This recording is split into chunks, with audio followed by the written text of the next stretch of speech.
Many believe the 2008 financial crisis was a simple story of homeowners living beyond their means. The standard narrative is that the global economy was swallowed by defaults from everyday consumers who took out mortgages they could never pay back. But those individual failures weren't large enough to topple the system on their own. The true trigger was a deeply trusted Wall Street illusion, the idea that certain bonds carried zero mathematical risk. The definitive account of how this system was built and how it was systematically dismantled is Christine S. Richards' book, Confidence Game. It follows the investigation of Bill Ackman, a hedge fund manager who stood alone against the financial establishment to prove that their most stable assets were actually built on a foundation of fraud. Analyzing Ackman's process reveals the specific mechanical steps used to build these systemic illusions and shows how to identify similar fragilities hiding in the markets of today. When a company's financial track record looks too good to be true, it's usually because the actual risk is being quietly absorbed by someone else. Consider an Omaha public project, a waste facility that failed so completely the local paper called it a $10 million toilet. It was a total bankruptcy. MBIA should have paid out millions. Instead, local politicians used taxpayer money to bail out bondholders, shielding the insurer.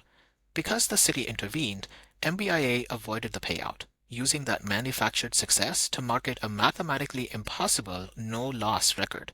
These zero-loss guarantees in finance are often just optical illusions, relying on hidden public bailouts to maintain the appearance of perfection. Outsourcing critical thinking to official stamps of approval creates a form of market blindness that allows bad investments to go unchecked. Agencies like Moody's and Standard & Poor's became the ultimate gatekeepers. Their arbitrary ratings often replaced actual mathematical diligence for thousands of investors. S&P analyst Hy Grossman once noted that the moment a bond is insured, it loses its unique identity. It stops being a specific loan and starts being a commodity. Once a bond received that AAA stamp, Wall Street stopped evaluating the safety of what was actually inside it. They trusted the label more than the underlying asset. Blind faith in institutional acronyms ensures a total failure the moment the rating process itself becomes corrupted. Wall Street often uses structural complexity to hide failing assets and keep them off the public balance sheet. When a Pittsburgh hospital system went bankrupt, MBIA used a venture called Callus Negris, literally a black hole, to handle the fallout. Through securitization, toxic debt was sliced and layered into a complex structure until the original risk was impossible to see from the outside. This shadow banking mechanism allowed MBIA to present absolute desperation as highly rated, tradable value. When financial products become too complex for a reasonably intelligent person to map, the labyrinthine structure itself often serves to keep systemic rot out of public view. Systems under threat usually attack the whistleblower rather than investigate their own foundational flaws. Charlie Munger observed the human mind has a shut-off device. Once we form a conclusion, our brains can violently reject any information that contradicts it. When Ackman warned the New York Attorney General's office about MBIA's impending failure, Eliot Spitzer didn't audit the company's books. Instead, Spitzer used his authority to investigate Ackman, treating the person pointing out the fraud as the actual criminal.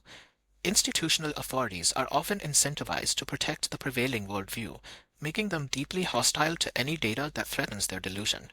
The only way to survive a rigged financial game is through obsessive primary source research.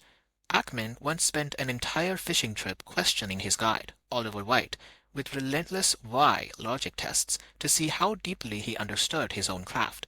He was so impressed by the guide's clarity that he shipped White a library of investing books and hired him to join his research team in New York. Their process was unglamorous. They manually decomposed 140,000 pages of dense SEC filings to find the mathematical truth that everyone else was ignoring. This level of independent analysis allowed a single investor to strip away the prestige of institutional acronyms and find the math the rest of the market chose to ignore. The mechanics of the 2008 crash are still present in the modern economy. We have to ask ourselves, who is benefiting from our blind trust today? Remember, perfect records hide bailouts. Blind trust leads to failure, and complexity cloaks debt. Institutions attack the truth, but independent research wins. Where do you see the no-loss illusion operating in today's market? Which institutions are we trusting without actually doing the math? Share your thoughts in the comments and tell us which book to summarize next. If you like this video, please like, share and subscribe to the channel for more.